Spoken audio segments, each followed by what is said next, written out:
สบายดีพี่น้องที่อยู่ในลาวและอยู่ต่างประเทศและก็สบายดีพ่อแม่พี่น้องFCทั้งฝั่งไทยเปิ้สุขุสุขคนมีหนุ่มลาวนอนละอ่องอัดคลิปเล่าถึงประสบการณ์ถ้าให้เราเลือกนะระหว่างเฮ็ดเวียกทั้งฝั่งไทยและกับเฮ็ดเวียกในฝั่งลาวนะว่าเราจะเลือกทางฝั่งใดนะเราก็บอกว่าเราเลือกทางฝั่งไทยเพราะว่าการเฮ็ดเวียกในฝั่งไทยถึงแม้เขาเป็นแรงงานนะแต่เงินเดือนมันก็ขึ้นตามค่าของแรงงานนะและก็ค่าของชีพเขาก็บาลานซ์กันนะสำหรับอยู่ฝั่งลาวค่ะนะเฮ็ดเวียกค่ะแต่ว่าจะว่าเป็นอาชีพใดก็ยากเกือบเงินเดือนเกือบจะว่าเริ่มต้นเท่ากันเบิดเลยนะคือ1.8 2 ล้านอยู่นั่นนะและที่สำคัญไปกว่านั้นเนาะที่มีคนลาวค่ะลั่นใส่ลาวนะบอกว่าเขาเอิ้นว่าเป็นการซักซ้วนเด้อนะในคอมเมนต์ของคนลาวดีแท้บ่ต้องออกมาเว้าในทางโซเชียลนะเพิ่นว่านะแล้วก็คนลาวหลายคนลั่นใส่ลาวว่าคันสั้นถ้าเขาไปไทยเบิดแหละนะเพราะว่าคนเฮ็ดเวียกอยู่ลาวหันหั่งมีกับมีหลายอยู่ค่ะว่านะก่อนอื่นนั้นค่อยมีคลิปวิดีโอของน้องลาวไม่พวกแก้วฟังนะไปฟังคลิปวิดีโอกันให้ค่อยเลือกระหว่างการเป็นแรงงานอยู่ลาวกับเป็นแรงงานอยู่ไทยแน่นอน100%ค่อยเลือกเป็นแรงงานอยู่ไทยเนาะเพราะว่าถึงเขาสิเป็นเพียงแรงงานเขาก็ใส่ชีวิตได้อย่างสะดวกสบายเนาะเพราะว่ามันเท่าเทียมกันนะเป็นแรงงานก็ได้สมกับแรงงานมาอยู่ลาวเฮานี่ก็ว่ามันเบาให้บ้านเมืองตัวเองเบาให้ประเทศตัวเองเนาะค่าครองชีพก็สูงแต่ว่าค่าแห้งยังน้อยอยู่แต่ว่าไทยเขานี่ค่าครองชีพสูงค่าแห้งกับเพิ่มไปตามค่าครองชีพไรมันก็พออยู่ถึงว่าสิเป็นเพียงแรงงานก็พออยู่ได้สุขเจ้าเนาะคลิปนี้ก็แม่นข่อยออกมาแซ่มายังซื่อๆเด้อบ่ได้เว้าให้ทั้งฟังลาวแล้วก็บ่ได้เว้าให้ทั้งฟังไทยแล้วก็บ่ได้ย่องไผอีกเว้าตามความจริงที่ตัวเองไปสัมผัสจากประสบการณ์เป็นแรงงานอยู่ในประเทศไทยข่อยภูมิใจร้ายที่ได้เฮ็ดงานอยู่ประเทศไทยเนาะอันนี้ค่ะนะถ้าเว้าตามความเป็นจริงแล้วก็อย่าไปสู้สนใจไผเด้อนะอันเห็นมีคนลาวไปคอมเมนต์ใส่เราหลายคนหลังจากที่เราเฮ็ดคลิปนี้ออกไปว่าเป็นขี้ข้าทางฝั่งไทยนะจะสู้ไปฟังเขาเพราะว่ายุคขี้ข้ามันบ่ได้มีแล้วนะคนไทยเขาบ่ได้คิดแบบนั้นหรอกบ่มีคิดว่าไผไปเป็นขี้ข้าอยู่ในประเทศเขาคิดว่าคนที่มาเฮ็ดเวียกแลกเงินนะก็คือเอาให้งานไปแลกกับเงินนะพวกเขาก็ยินดีต้อนรับนะคนลาวมักดูถูกคนลาวว่าไปเป็นขี้ข้าประเทศนั่นไปเป็นขี้ข้าประเทศนี้นะทั้งที่ต้นทางนะปลายทางนะบ่แม่นต้นทางปลายทางที่คนลาวไปเฮ็ดเวียกนั้นเขาบ่ได้คิดสามว่าพวกเขาไปเป็นขี้ข้านะพวกเขาคิดว่าคนลาวมาหาเงินนะคนลาวเอาให้งานมาแลกกับเงินฉะนั้นละคนลาวก็จะได้เงินกลับไปนะเขาบ่ได้คิดแต่ว่าคนลาวไปเป็นขี้ข้าพวกเขานะคนลาวเฮ็ดเวียกอยู่ในประเทศตัวเองหั่นเขาเฮ็ดเวียกอาชีพหยังล่ะถึงว่ารวยกันแล้วแท้ว่าหั่นน่ะบ่ได้มีการตรวจสอบคนลาวเฮ็ดเวียกอยู่ในประเทศลาวขายสบู่ 2-3 ก้อนนะซื้อรถ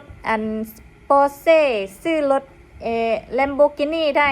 นะถ้ามีหน่วยงานรัฐตรวจสอบคือทางฝั่งไทยเขาสิบ่ตุบเอาบ่นะคนลาวนะถ้าเขาอยากไปเฮ็ดเวียกอยู่ไทยฝั่งไทยนะมันบ่จำเป็นต้องมาฟังเราเว้าหรอกนะมีจักคนที่เข้าไปฟังเราเว้าคนลาวหันแทบจะ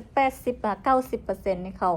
ไปเฮ็ดเวียกอยู่ฝั่งไทยหันเบิดนะเขาไปตั้งแต่ใดมาเขาบ่ได้เพิ่งอยากจะแห่กันไปนะ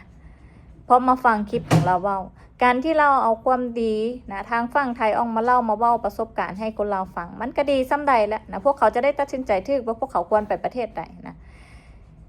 อยากให้คนลาวแห่ไปประเทศเวียดนามนะบ่มีไผไปดอกทุกมื้อนี่เขาแห่ไปประเทศไทยเบิดนะเขาแยกออกว่าควรไปประเทศใดแล้วเขาก็ไปเองนะบ่จำเป็นต้องมาฟังคลิปน้องเขาเว้านะคนลาวเป็นหยังคือว่ามักแท้อันเวลาคันเว้าเรื่องทางประเทศไทยออกมาลั่นใส่กันนะห้ามใส่กันนะคันประเทศไทยบ่ดีนะบ่ว่าจะว่าเราเว้านะคนอื่นไปแล้วคนอื่นก็ซิออกมาเว้าอีกแต่ค่อยเห็นในโซเชียลหลายคนออกมาเว้านี่แทบจะ 99% ไทยดีปึ๊ดนะบ่มีมุ่งติซ้ำนะนอกจากคนลาวหั่นน่ะไปอยู่ในประเทศไทยแล้วจะหาเรื่องใส่ตัวเองเว้าใส่ตัวเองอาชีพที่บ่แม่น ควรเฮ็ดก็เฮ็ดขึ้นมาอาชีพที่เขาห้ามก็เฮ็ดขึ้นมาเฮ็ดเกินใบอนุญาตของทางการไทยเขาอนุญาตซ้ำนะถ้าเกิดพวกเจ้าอยู่ในประเทศไทยอยู่แบบคือกับแรงงานพวกเจ้าก็อยู่ได้อยู่สบายนะบ่มีภัยไปรบกวนพวกเจ้าอีกถ้าเกิดว่าพวกเจ้าไปถูกต้องตามกฎหมายเด้แต่ถ้าเกิดว่าพวกเจ้าไปแบบผิดกฎหมายแน่นอนว่าพวกเขาก็สิกวดสิล่างนะสิส่งกลับประเทศนั่นคือการเฮ็ดผิดกฎหมายพวกเจ้าควรจะแยกกันออกเด้อนะอันนี้หั่นหลายคอมเมนต์นะจะสู้ไปดิ้นใส่ลาวนะเราบ่แม่นคือการจัดชวนเราคือการเว้าออกมาคือการแชร์ประสบการณ์เพราะว่าเรามีโลกโซเชียลเป็นของตัวเองเรามีความคิดเป็นของตัวเองบ่มีไผมาจุงดังหรือไผต้องมาห้ามเราว่าห้ามเราเฮ็ดโน่นเฮ็ดนี่นะทุกคนมีโซเชียลเล่าประสบการณ์ชีวิตของตัวเองได้ทั้งนั้นแหละนะประเทศไทยมีดีหลายอย่างนะแทบจะทุกอย่างสับนะดีก้นประเทศลาวนะประเทศลาวเฮ็ดเปียกเมื่อยคืออย่างในสุดท้ายเงินเดือนมาซ้ำเก้านะเฮ็ดเปียกจากชั่วโมงล่ะคือเก้าโอทีก็เฮ็ดขึ้นมาบักไม่เมื่อยได้เงินหันคือเก้าจิตจังไดจ้ะถ้าเกิดว่าคนลาวอยู่ในประเทศลาวเฮ็ดเวียกอยู่ในประเทศตัวเองบ่กุมอยู่กุมกินจนว่าเขาออกไปเฮ็ดเวียกอยู่ในประเทศอื่นฮัดเบิ่งสภาพก็เป็นจริงแล้วก็ฮัดเบิ่งว่าผู้นำหันบริหารดีส่ำใดนะเห็นบ่เพราะว่าเป็นประเทศที่ดีหลายเขาจึงออกมาอวดมาโซกันเว้าให้คนอื่นฟังจะได้ฮู้จะได้เข้าใจบ่จำเป็นต้องว่ามานั่งแบบปิดความลับคือประเทศลาวให้มันไม่ดีความดีหยังก็ออกมาใส่เขาก็บ่มีแล้วจะให้เขาย่องยอสมเสยอย่างนั้นนะเดี๋ยวสุกไปดิ้นใส่ลาวแล้วค่อยให้กำลังใจน้องลาวได้ในการที่เราเฮ็ดคลิปออกมานี่บอกเล่าถึงประสบการณ์นะให้คนลาวตัดสินใจได้ว่าจะไปประเทศใดนะมันเป็นประเทศที่หลายคนใฝ่ฝันอยากไปอยู่มองนั่นเขารีวิวมามันก็ดีมีความดีหลายนะเฮ็ดให้คือเขาว่าเฮ็ดให้คนเราหลายคนเขาตัดสินใจได้ว่ามันจำเป็นจะไปประเทศนี้นะความคิดจังใดนะคนประเทศนั้นเข้าใจดีบ่นะราคาเงินเขาเป็นจังใด